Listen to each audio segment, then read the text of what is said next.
Did you know that a proper thumbnail opens the door for a video to go viral? But a thumbnail doesn't work just because it looks good.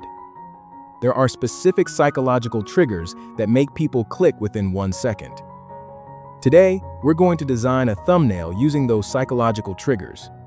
To create thumbnails like this, we need to keep 3 things in mind: attention point, curiosity points, proof and validation points.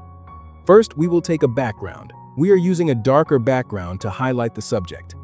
Next, we will add an attention-grabbing reaction face. We will enhance it with glow and contrast so it immediately stops the viewer while scrolling. We will add a before and after result because people love seeing a transformation. Change naturally grabs attention. Then, we will use a short but powerful title to create curiosity, something that makes people think, wait, how did that happen? Congratulations, we have completed a scroll-stopping viral thumbnail design. Subscribe to see more interesting thumbnail designs like this. Thanks for watching.